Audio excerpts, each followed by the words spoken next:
Bonjour à tous, on se retrouve dans une nouvelle vidéo gamme de montage et on s'attaque cette fois-ci au modèle Gaspard qui a la particularité d'avoir le dos tout en dentelle, ce qui lui permet d'être invisible sous les vêtements. Voilà, je fais 2-3 tourbillons sur moi-même pour pouvoir vous montrer l'intégralité du modèle, n'est-ce pas magnifique?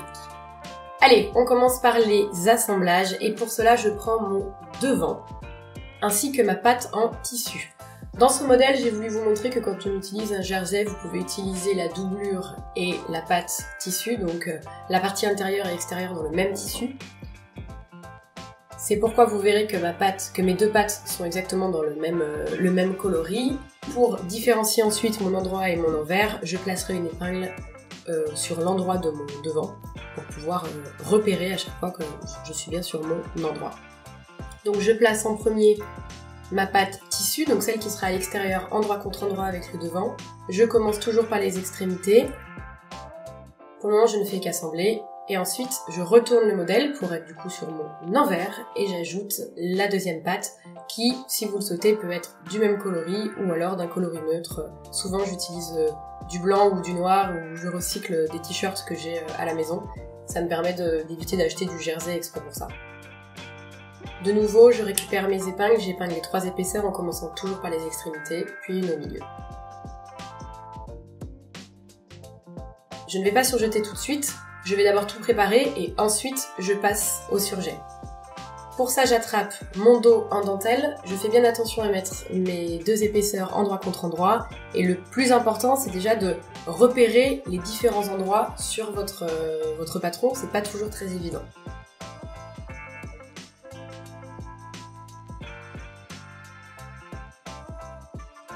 Et nous assemblons la partie du milieu dos. Pour commencer, j'épingle de nouveau, on commence toujours par les extrémités.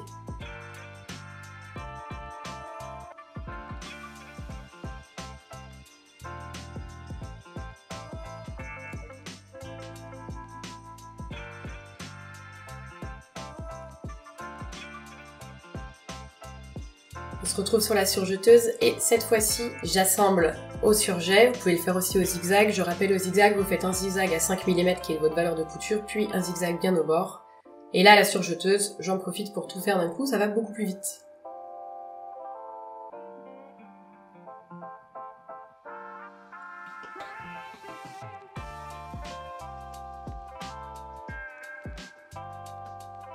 Une fois que tout est assemblé, je vérifie bien mes coutures, notamment au niveau de la dentelle. Et sur le devant, vous pouvez réaliser une surpiqûre sur les 2 côtés à 2 mm. Une surpiqûre en grand point, donc en général on se met sur le point numéro 4, voire 5. Ça vous permet de maintenir les 2 épaisseurs et de ne plus y penser par la suite.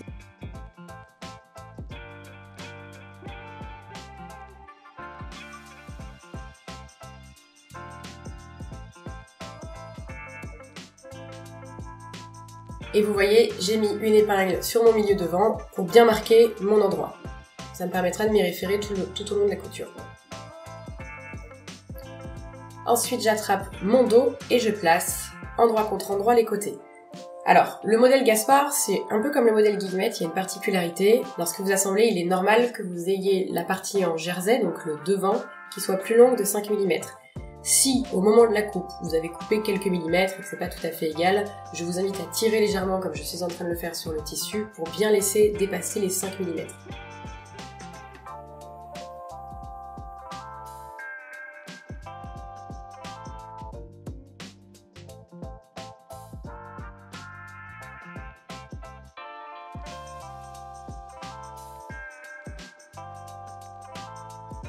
Donc de nouveau, je commence par mes extrémités, en même temps ce sont de tout petits côtés. Là vous voyez, j'ai pas assez de longueur. Donc je tire très légèrement sur mon tissu. Et en fait, comme c'est du jersey, je sais très bien qu'il va s'écraser sur les griffes et sous le pied presseur de ma machine à coudre.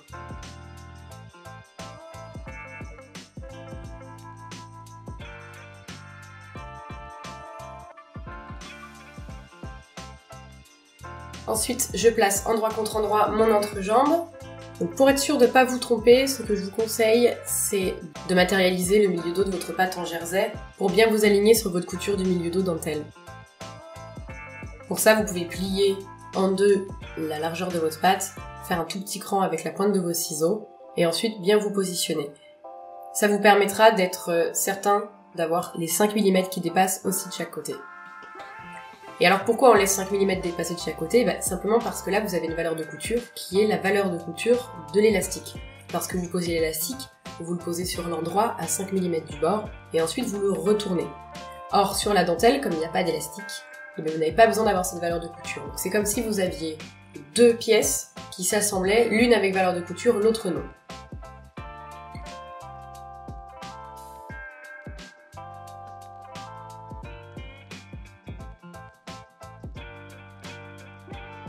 On se retrouve sur la surjeteuse où j'assemble bien en faisant bien attention de conserver les 5 mm de part et d'autre.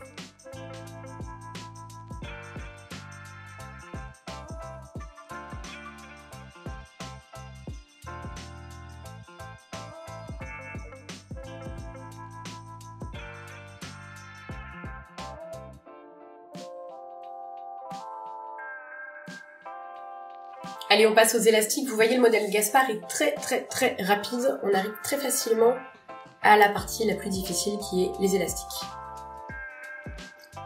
Alors, j'ai commencé étonnamment par l'élastique de taille. Donc on va se lancer directement dedans. Pour cela, vous placez bien votre tissu sur l'endroit sur le dessus, pardon.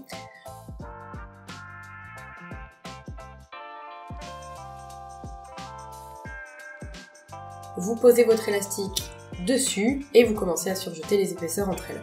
Pas besoin de beaucoup tirer, je vous le répète, quand vous posez des élastiques, vous n'avez pas besoin de beaucoup tirer, les modèles sont conçus pour ne pas avoir à tirer énormément.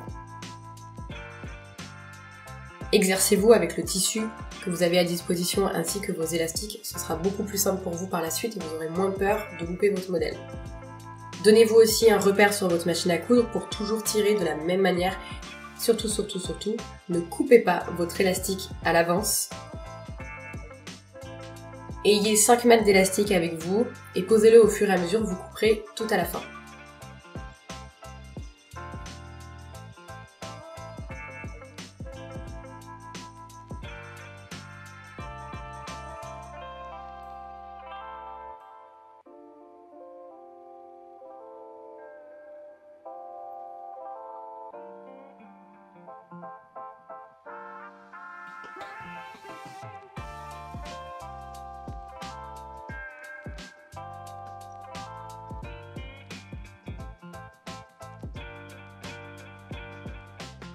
Une fois revenu au point de départ, chevauchez vos élastiques sur environ 1 cm et surjetez bien surtout ces deux épaisseurs d'élastique.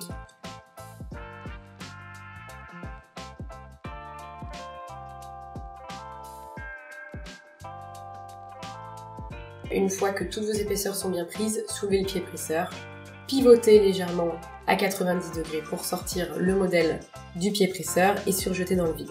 Si vous êtes au zigzag, pas la peine de faire autant d'efforts. Faites simplement un petit point d'arrêt une fois que vous êtes arrivé à la fin et puis vous coupez les fils. Allez, cette fois-ci on passe aux élastiques de cuisse et c'est ce qui nous intéresse puisque il y a cette fameuse subtilité des 5 mm qui dépasse.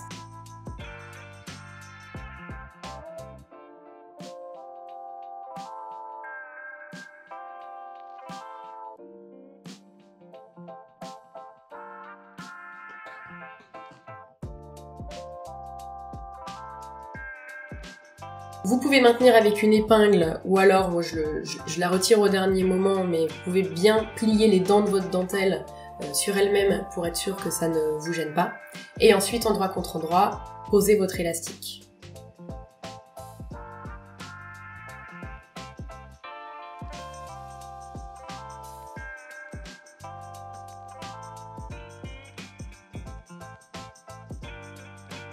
Ensuite, je pose mon élastique bien au bord de mon tissu. De même, je ne tire quasiment pas.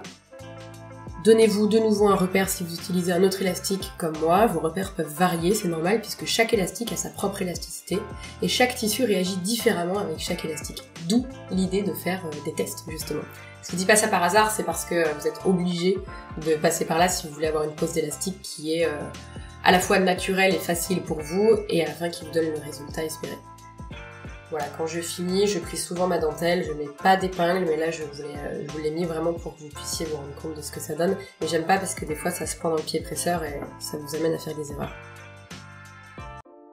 Faites bien attention surtout à mettre votre élastique bien au bord de votre assemblage, donc bien au bord de la dentelle. Vous verrez, ça vous donnera une finition qui sera parfaite par la suite.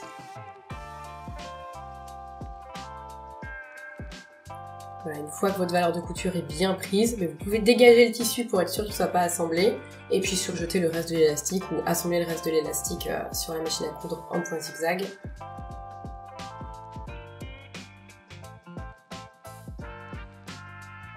Vous voyez, une fois que je repasse l'élastique sur l'envers, l'idée c'est qu'il soit vraiment bien caché derrière ma dentelle. D'où l'importance de la précision et de bien le mettre au bord.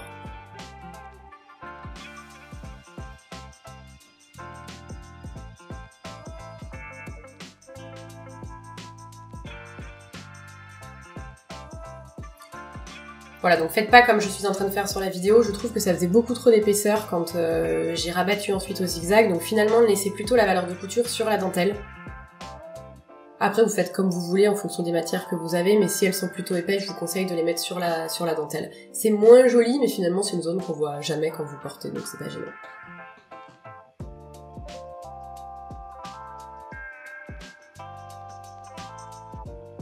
Et voilà, une fois que vous rabattez l'élastique, il faut qu'il se camoufle bien derrière les dentelles. D'où la coupe de la dentelle qui est très importante en respectant bien les crans de cou.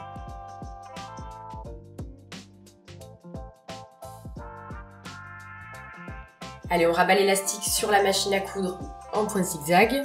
Pour ça, je le retourne sur l'envers de mon modèle et je fais bien attention à ce qu'il soit dans la continuité de ma dentelle. Là, faites bien attention à commencer au milieu de l'élastique, voilà, là où je mets la paire de ciseaux. C'est pas grave si vous commencez plus tôt, c'est même mieux que de commencer pile au début de votre assemblage entre la dentelle et le tissu. Pourquoi? Ça vous permet de vous ajuster sur l'élastique et que par la suite, quand on fera un petit point d'arrêt, vous soyez vraiment pile caché derrière la couture. Je fais bien attention, quand je n'ai pas de picot, à voir mon tissu sur le côté droit. Ça me permet d'être sûr en fait qu'on voit pas l'élastique sur l'endroit. Allez-y tout doucement, je vais mettre souvent d'une paire de ciseaux quand j'ai des épaisseurs, en poussant légèrement sur le tissu, ça aide à l'entraînement. Et ensuite rabattez sans tirer sur l'élastique.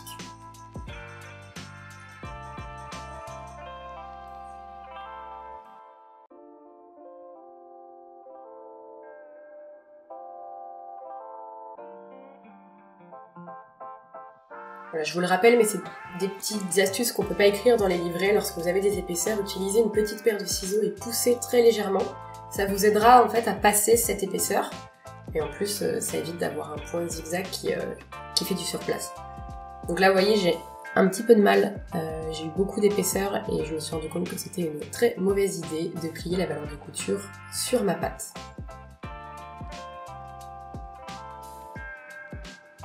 Et de nouveau, quand vous arrivez à l'autre extrémité, continuez bien, voilà, jusqu'au bout de votre élastique. Après, vous allez dépiquer ces points, c'est pas très grave. Voilà, ne faites pas de point d'arrêt, laissez comme ça, on fera un petit point d'arrêt par la suite. Vous pouvez faire la même chose des deux côtés. Et vous pouvez aussi rabattre votre taille au passage.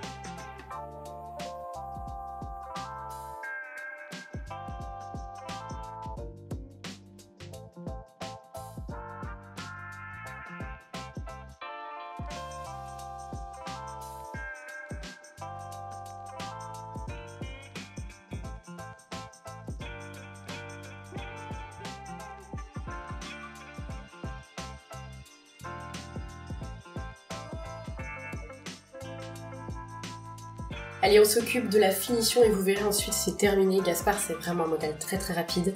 L'idée est de faire un point d'arrêt le long de votre couture, donc entre l'assemblage de la dentelle et l'assemblage du tissu devant. Pour ça, je me positionne sur l'endroit et vous avez au choix, vous pouvez utiliser le point droit en faisant un point d'arrêt ou alors un zigzag très serré. Et le long, vraiment dans votre couture, vous faites un point d'arrêt, soit vous faites des allers-retours, soit vous faites un zigzag très très serré. Et ensuite, vous dépiquez les points au zigzag que vous aviez fait précédemment, que vous avez dit de faire volontairement, vous dépiquez. C'est un peu long, mais ça vous permet d'avoir une finition qui est vraiment nickel, nickel, nickel. Et nous, c'est ce que l'on veut. Vous prenez bien le temps de dépiquer, vous coupez tous vos fils sans crainte.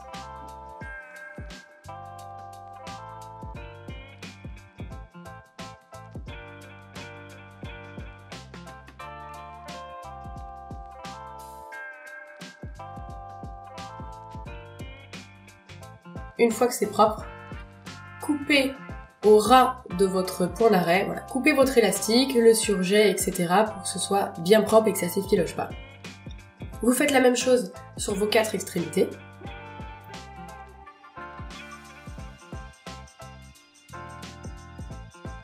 Alors vous voyez là, j'ai choisi de faire un zigzag pour la deuxième fois pour pouvoir voir la différence entre les deux et finalement moi je préfère un zigzag très serré, les extrémités des élastiques une fois qu'on coupe.